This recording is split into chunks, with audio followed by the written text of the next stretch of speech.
你一定听过吧？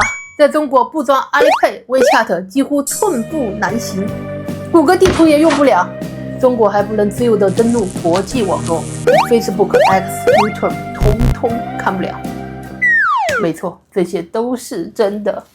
但是你今天刷到了我，就不用担心，我将为您带来一份超详细的中国旅行生存指南。从手机支付、交通出行、购买流量卡、节假日避坑、门票预订、签证政策，手把手教您搞定所有难题。我还会分享一些本地人都不知道的独家小技巧哦。为了便于理解，我把内容分成了6个部分。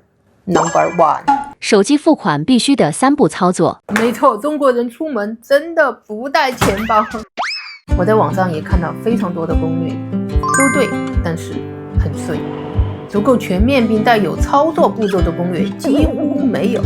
所以今天我将从安装 App 开始，一步一步操作给您看，看完包会。如果以后还有人对手机支付头疼，麻烦您将这条视频转发给他。第一步，安装 Alipay、WeChat。打开苹果商店，输入 Alipay。Alipay 是目前中国最大的电子支付系统，下面是 WeChat， 中国最大的在线沟通工具。点击下载。第二步，绑定信用卡，以 Alipay 做示范 ，WeChat 类似。在右下角选择 Me， 再点击 Bank Cards， 右上角的 Add Bank Card 点开，输入卡号，根据提示操作绑定。绝大部分人做完以上2步就觉得 OK 了，所以当他们来到中国就会遇到以上的尴尬。阿里配明明已经绑定了信用卡，在小摊贩那里买东西，却总是扫码交易失败。为什么？原因很简单，没有开通 Two Card。What is a Two Card? Why do I need it? 这可能跟中国人爱存钱有关。90%的人是不办信用卡的，也没有提前消费的习惯，导致很多消费场所都不会主动去开通信用卡的支付功能。而拥有一张有余额的借记卡，来到中国是非常必须的。Two Card 就是您在中国旅游期间的短期电子借记卡。既然这么重要，怎么开通呢？第3步，开通 Tour Card。我用7张图告诉您，保证一看就懂。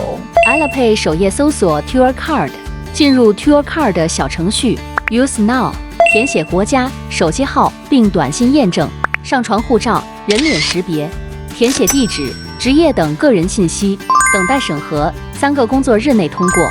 我们要提前给 Two Card 充值，再用充值完成的 Two Card 绑定 Alipay 和 WeChat， 手机支付就将畅通无阻。在中国乘坐交通工具的最简单方法，是不是很多旅游博主都建议您要下载英文版的滴滴，以便于在中国呼叫出租车或者网约车？但我想说的是，这不是必须的，因为您已经有了 Alipay， 不是吗？ Alipay Transport 无论公交、地铁、出租还是火车，都可以一码搞定。怎么操作？往下看。Alipay 首页点击 Transport， 第一个2维码就是公交车乘车码，第2个是地铁乘车码。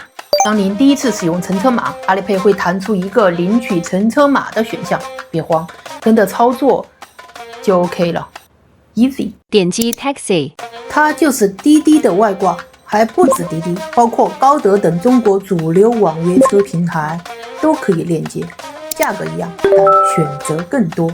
猜猜第4个选项12306是干嘛的？谜底揭晓，12306就是中国铁路购票平台的代称。凡见这5个数字，说明这里可以买火车票，当然也包括高铁票。Traffic Tips， 使用再多交通工具，总还是要步行的吧？可惜您常用的谷歌地图在中国确实不管用，不过没关系，我有解决办法。首先是苹果手机的用户，恭喜你，苹果地图在中国很好用。安卓的手机的用户，告诉你一个好消息，高德地图已于2025年1月推出了英文版，这是中国人最常用的地图 App， 它也有呼叫网约车的功能哦。你可以在 App Store 或 Google Play 搜索 A App 或高德 App 下载国际版，记得来中国前就要安装好，中国本地可下载不了。在中国如何登入国际网络平台？您是不是经常听到这样的吐槽？来中国就好像失联了一样，不能用 YouTube， 不能用 Facebook， 不能用 X， 谷歌地图也不能用。真的吗？是真的。但是解决办法超简单，只是他们不知道而已。只要购买一张中国的 eSIM 就可以登录所有的国际网络，照常使用你喜欢的一切 App。当然，购买 eSIM 的渠道非常多，在此我以 Agoda 为例，给你演示一下如何操作，以及看看它的价格如何。打开 Agoda， 选择 eSIM， 然后选择 China。这里有很多不同的流量套餐可以选择，比如 5GB 7天有效、8GB 15天有效等，还可以选择无限流量卡，7天的无限流量大约13美元。Travel Tips。不要总觉得您必须加入某个旅行团或者聘请私人导游才能来中国。现在您刷到这条视频了，已经轻松掌握了中国的手机支付、手机坐地铁、高铁打车，也搞定国际流量了。只要稍加规划，中国行将会变得非常简单。当然，如果您想拥有更独特的中国体验，可以去 Welcome to China.shop 等专业网站寻求帮助。他们既可以根据您的时间喜好规划行程，还能在旅途中随时提供在线的答疑。链接我放在视频下面了，有需要可以登录看看。来中国旅游的最佳季节是？中国可有960万平方公里啊，任何季节来都会有不同的风景等着您。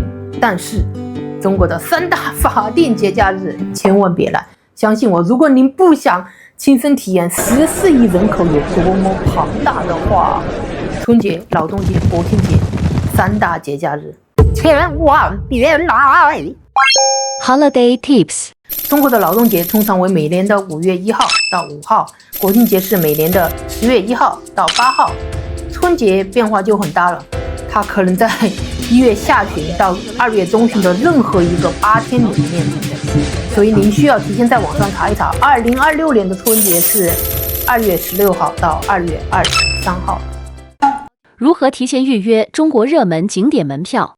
很多人会说 WeChat 的小程序，但对于不会中文的外国游客来说，我觉得使用它太难了。我有更好的方法，您常用的 Agoda 就可以预约大部分的景点，有时还能买到 WeChat 你买不到的票哦。不信，咱们以最难预约的北京紫禁城为例，比较一下。这是北京紫禁城的 WeChat 小程序，点击购票，选择日期，7月14到20日都约满了。再看看同一时间的 Agoda 如何？ Agoda Things to Do， 输入北京，这里有北京紫禁城门票。我们向下滑，填写时间和人数，点开日期，未来1周都有票。我们选择7月17号，确定并检查，价格大约是30美元，包含一个英文导游。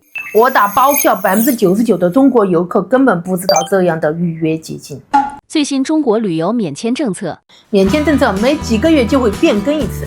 我总结了一下，截止到2025年7月，可以30天免签进入中国的国家已经有31个了，包括法国、德国、意大利、西班牙、日本、巴西等等，还有9个国家可以15天免签，包括韩国、挪威、芬兰、丹麦等等。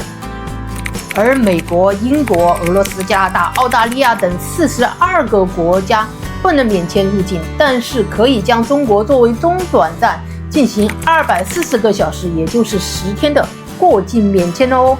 看看您的国家在哪个行列呢？为了方便查阅，请截图保存哦。Visa Tips。过境免签来到中国，除了护照以外，还需要一张提前确认过的前往第3国或者地区的联程机票哦。非常感谢您看到这里。要想获得完美的中国旅行，光看这一条视频当然是远远不够了。您起码还要知道如何选择酒店，突发疾病如何就医呢，以及如何规划行程等等。作为一个有多年经验的中国旅游博主，在以后的视频里，我会将我多年的经验和窍门毫无保留地分享给大家。当然，您也可以登录专业网站寻求帮助，视频下方有链接。Welcome to China。